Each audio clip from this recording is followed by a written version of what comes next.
who claim discrimination in their home country are heading to the United States, right, where your administration is going to welcome them as refugees. Now, this comes as you've halted virtually all refugee admissions for people fleeing famine and war from countries like Sudan and the Democratic Republic of Congo. Why are you creating an expedited path into the country for Afrikaners but not others? because they're being killed, and we don't want to see people be killed. Now, South Africa leadership is coming to see me, I understand, sometime next week. And, you know, we're supposed to have I guess, a G20 meeting there or something. But we're having a G20 meeting. I don't know how we can go unless that situation's taken care of. But it's a genocide that's taking place that you people don't want to write about. But it's a terrible thing that's taking place. And farmers are being killed. They happen to be white. But whether they're white or black makes no difference to me. But white farmers are being brutally killed, and their land is being confiscated in South Africa. And the newspapers and the media, television media, doesn't even talk about it. If it were the other way around, they'd talk about it. That would be the only story they'd talk about. And I don't care who they are. I don't care about their race, their color. I don't care about their height, their weight. I don't care about anything. I just know that what's happening is terrible. The president has shown support for South African refugees that are coming to the United States next week. Can you talk about what these refugees are fleeing and why this is a priority for the administration? Well, the president has actually signed an executive order on that matter. My office can get it back to you, Michael. But this group in South Africa has faced racial persecution. In fact, the government there has vowed to take away their farmland that they own. And so the president has talked significantly about this. As for further details on refugee claims and asylum claims, I would defer you to the State Department. You heard the U.S. is bringing in white South African refugees. They're calling it racial discrimination. But the real story, it's about black South Africans finally getting their land back. And the people who built wealth off of their suffering are calling justice a threat. Now let's talk about it. South Africa isn't just a country with a painful past. It's a country where violence was law. From 1948 to 1994, apartheid was a full-blown system of state-sponsored terrorism against black people. Under apartheid, black South Africans were stripped of their citizenship. They were forced into segregated, impoverished homelands. They were required to carry passbooks just to move around their own land. They were beaten, jailed, and murdered for daring to exist outside their assigned boxes in their country. Now let me paint the picture more clearly. In Sharpeville, police opened fire on peaceful protests burning passbooks. 69 people were killed, most shot in the back. In Soweto, kids marched against being forced to learn in Afrikaans. Police responded by killing hundreds of school children. And all the while, white South Africans built generational wealth on stolen land, stolen labor, and stolen futures. By the time apartheid ended in 1994, white South Africans, just 10% of the population, still controlled over 70% of the land. Meanwhile, the black majority was left with poverty, trauma, and barren land. Now, black South Africans are saying enough is enough. They're demanding land expropriation without compensation, reclaiming the land stolen during colonialism and apartheid without paying the thieves back. But suddenly, white farmers are crying racial discrimination. And the Trump administration, they picked up the narrative and spun it to paint them as victims, calling them refugees, opening the doors to the U.S. not for the oppressed, but for the ones who benefited from oppression. Now, let me be clear. There's no law in South Africa targeting white people for being white. There's no persecution, just accountability. What we're witnessing is the legacy of colonialism being confronted. And for some people, justice feels like a threat. But this isn't reverse racism. This is restoration. This is reckoning. And baby, when you built your life on stolen land, truth will always feel uncomfortable. But we're not here to protect comfort. We're here to tell the truth, because you can't heal what you won't face. Now drop a black fist in the comments and share this with someone who needs to know this Black History gem. You're the worst. You're a hypocrite. You only like the white ones. You only like the white ones. You only like the white ones. I think in a lot of ways, that's being a white savior. You're saving white people who don't need saving. if you read the reports, these white people, they are not victims. They are not having their land taken. A small percentage of Dutch own a huge percentage, I think something like 40% of South Africa. And it's not getting stripped from them, no matter what Donald Trump puts up on his little Truth Social. See me as I'm trying to take something away from you and giving it to black and brown people. Honey, we're just trying to protect basic human rights. I do not have patience with these fake victims, these Afrikaners, okay? Oh, fuck with you. And I don't give a fuck if you... To all of the South African Afrikaans refugees that are coming to America soon, I just want to let you know, as someone whose wife is Afrikaans, who's been to South Africa multiple times, you're gonna have a bad time. There's no white genocide happening in South Africa. You have crime that's happening as a result of racism-fueled generational economic inequality, the same thing that's happening in America. We're just a couple decades ahead of you on the unchecked capitalism timeline. But I have good news for you. You don't have to worry about the cheap exploited labor rising up against you anymore, because now that you're in America, you'll get to be the cheap exploited labor. If you were middle class or upper middle class in South Africa and you come to America, you're poor now. Like, really poor. You're not gonna have maids and gardeners and personal servants that you can pay $15 a day for. Now you get to be the cheap labor. But by all means, please come to America and experience the American capitalism that Elon Musk's been raving about to you. You'll probably love it. You know, what do I know? There's probably very little chance that you'll end up going back to South Africa in a year or two after realizing how overpriced and fucked up America is.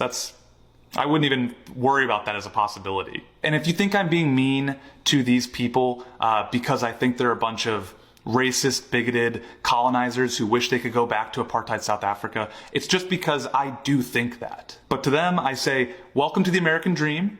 Please let me know when you've woken up from it. Hey, this is for those white South Africaners who are coming over to the States here shortly, apparently.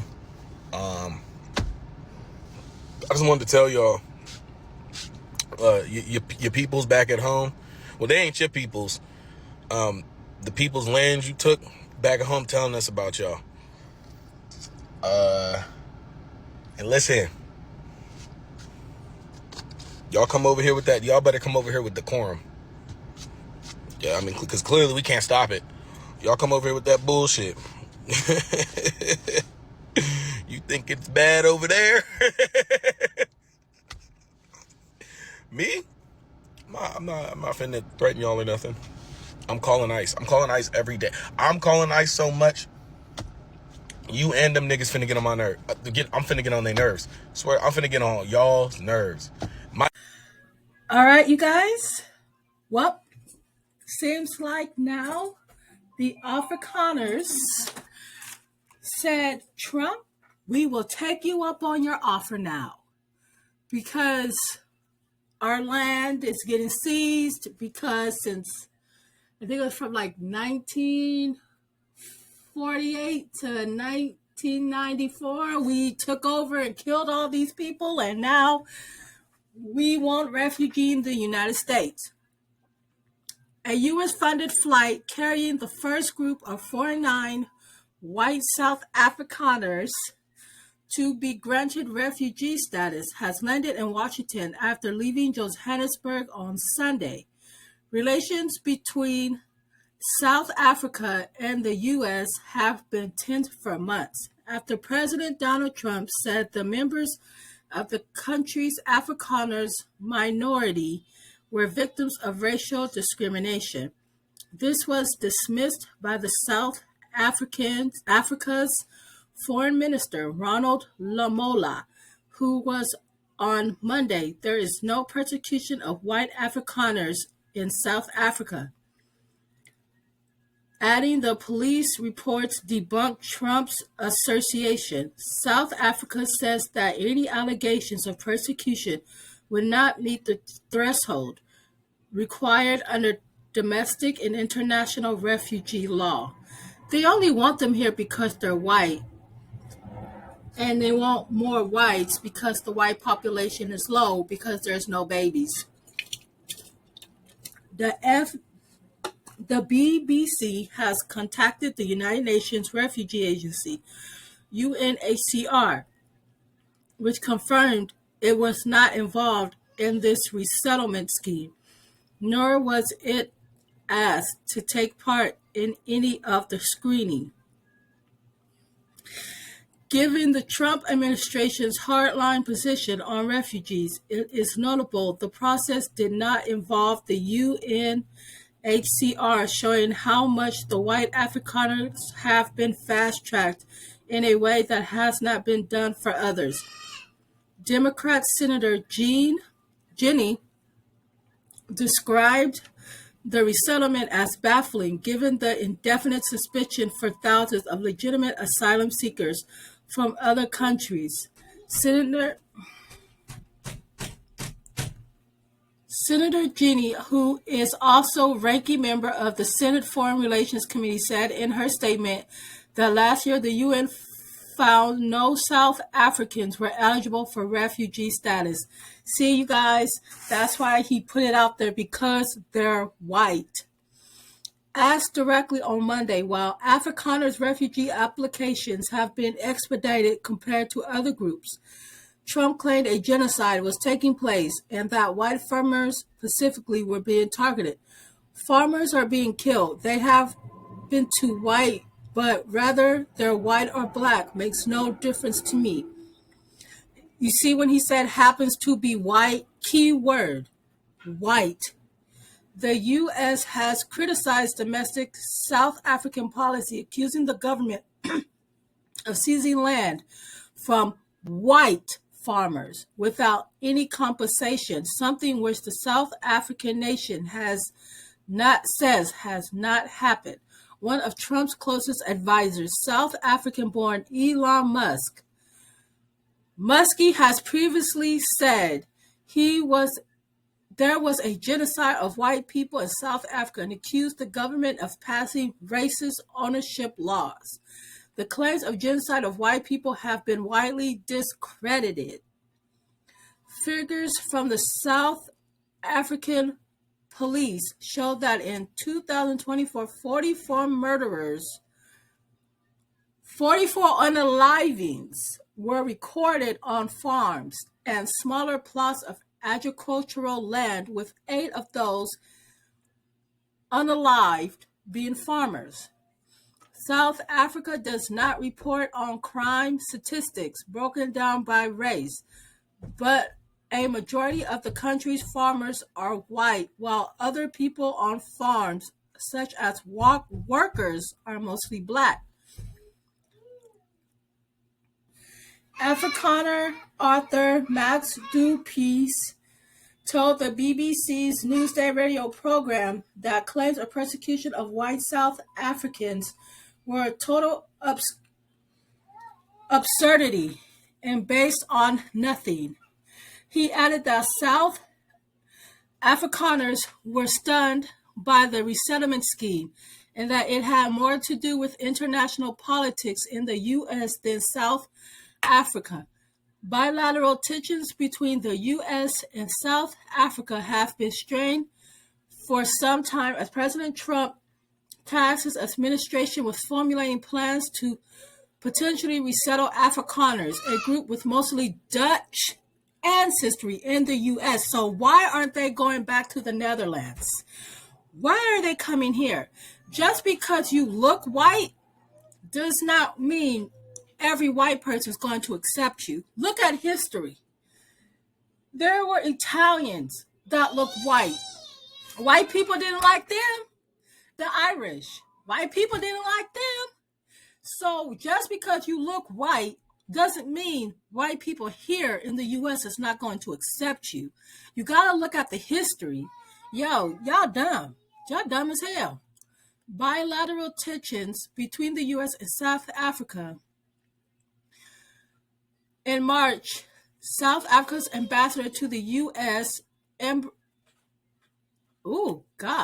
Rosol, was expelled after accusing President Trump of using white victimhood as a dog whistle, leading to the U.S. accusing Mr. Rosol of race baiting. I got a video of that coming. The U.S. has also criticized South Africa for taking an aggressive position against Israel at the International Court of Justice. The current group of white South Afrikaner refugees comprises 49 people who landed in Washington, D.C. later on Monday before continuing to Texas. Ooh, them racist Afrikaners will not like Texas. Too many blacks. Too many of them blacks. White South Afrikaners make up just 7.3% of the population, but own the vast majority of privately held farmland, according to a 2017 government report. In January, President Cyril Ramaphosa signed a controversial law which allows the government to seize privately owned land without compensation in certain circumstances when it deemed edible in the public interest. There had been anger in the South Africa over the slow pace of land reform in the 3 decades since the end of the racist apartheid system.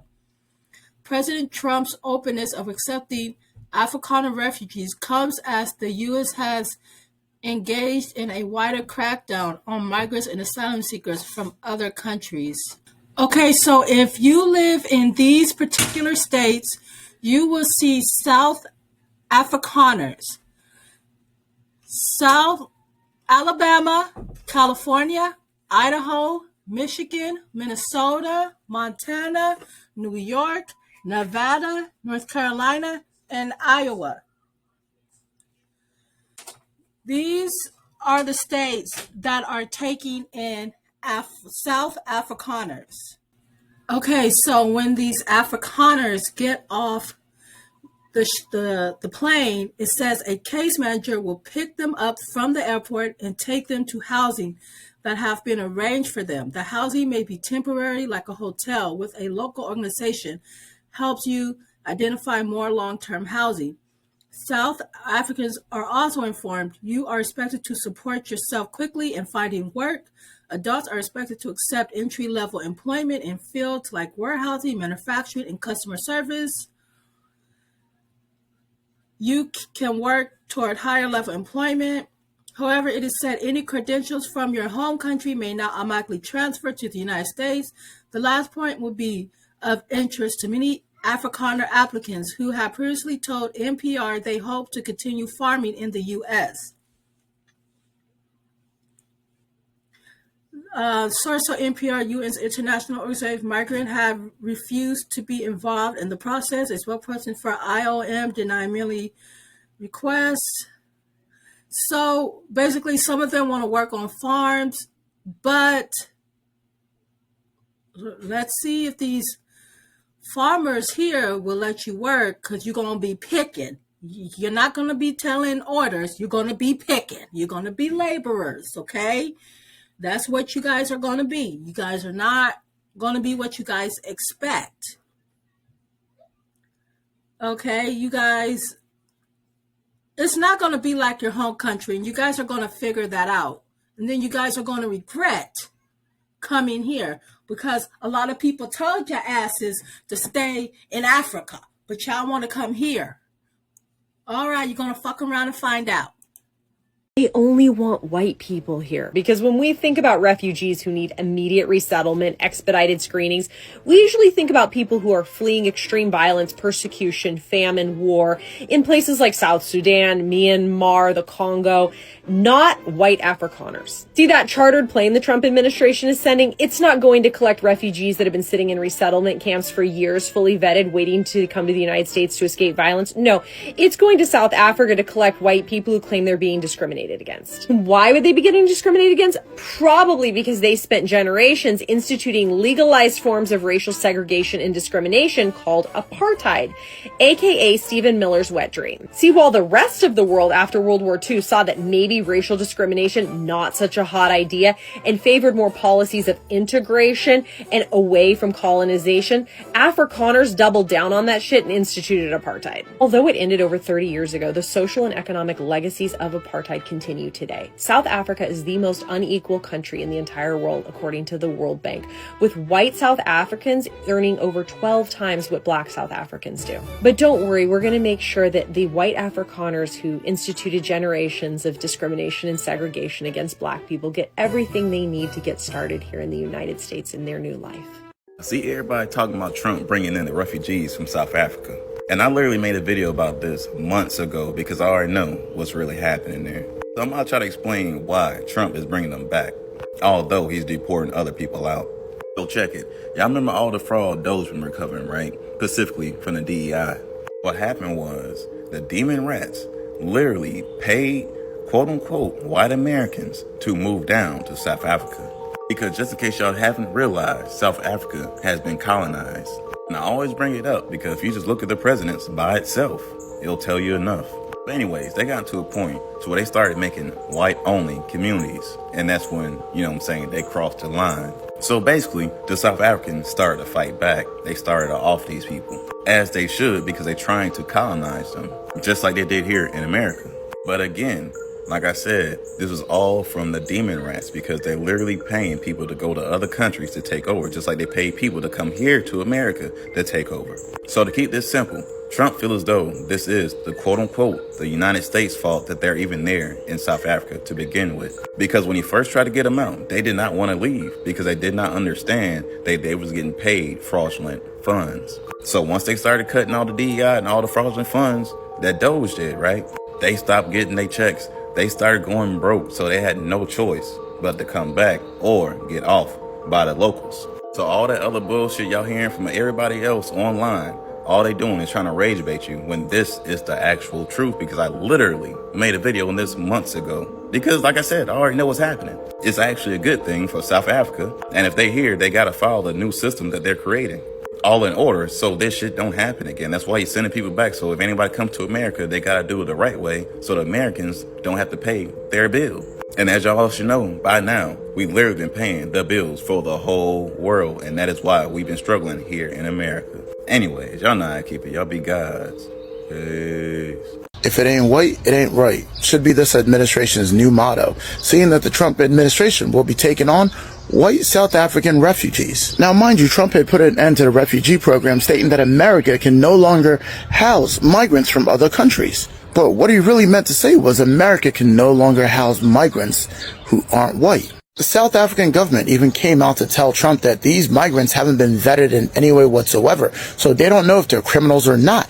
Also, these are people who are wholly in support of apartheid, mass segregations. And normally programs like this require the migrants being brought over to be able to pay back the money spent to charter a plane to bring them over. But no, Trump is suspending all of that and using taxpayer dollars, your money, to bring these people over here. And once these people arrive into our country, they will be aided into assimilating into our country to become citizens. All of this is an effort to increase the white population. And mind you, he could have used this same level of energy to help out the current migrants in this country, but no. See, because they're not white, they're not right. This is the Project 2025 playbook in full force. From trying to get rid of due process to trying to get Americans, white Americans, to have more babies. This is the play, ultimately. How do we increase the white population in this country? How do we make sure that we are not the marginalized group anymore? Like I said, if it ain't white, it ain't right. If it's brown or black, send them back. This has always been the game plan of this administration, and you can't tell me any different. The South Africaners that are going to be coming to the United States claiming refugee status, and the fact that Trump is bringing them here claiming refugee status for these fucking people, I think that's kind of crazy, knowing that they were colonizers in South Africa, racist as shit to be exact, and they're bringing that type of energy back to the United States, bro. We are in a time where civil war is literally going to be brung back. Like, it's about to be a civil war. Not even, I feel like it's already started, if I'm being totally like frank with y'all. But the fact that like this shit is getting how it is, has gotten how it is, it's literally insane to me. I'm low-key becoming at loss for words with all of this shit that's going on. But how can you claim refugee status in a situation where your peoples came to a whole different country and literally took territory, took land, killed, raped, slaughtered, trafficked, and so much more Africans? You get what I'm saying? And then you come to the United States which we have plenty of colonizers in the United States. You know that? The amount of colored, I'm going to say, because the amount of melanated beings that's on in the United States, just period, compared to the amount of white people, is literally outranked. It's literally outranked. We outrank them. We're not the minority here. We're the superior here. And Trump bringing these fucking people back to the U.S. or to the U.S. period, letting them claim refugee status, giving them free property to stay on, giving them free assistance and all this extra shit. That is the most craziest racist shit. Like, y'all, these people are literally, like, this shit is crazy as hell, bro. It just don't make no fucking sense. So South Africa's own government is even coming out today and telling Trump, if you want to take on these refugees, that's on you. But just so you know, none of them have been properly vetted. A lot of them have been involved in protests that are pro-apartheid. And on top of that, these guys are actually claiming that they're being persecuted for being white. I don't know if you know a whole lot about South Africa, where Elon Musk is from, but the apartheid just ended not very long ago. If you don't know what that is, it was mass segregation. South Africa's government also came out and added that it's really hard to be a refugee of persecution when you're amongst the most highest earners and highly educated in the entire region. But in my personal opinion, this kind of gives me remnants of Operation Paperclip, what the U.S. government did after World War II. They got a little over 1,500 German scientists and high-ranking officials from the military, Hitler's military, to come over to the United States so they could learn from them. Now, I'm no mathematician, but 2 + 2 = 4. What Trump's been doing here in the United States as far as deporting individuals, they've all been brown people. And now he's more than willing to bring thousands of white people claiming they've been persecuted by brown people without even fully vetting them. The answer to this simple mathematical equation is Trump wants more white people in the United States. If it ain't white, it ain't right. And that's literally Trump's mindset. You can't prove me otherwise.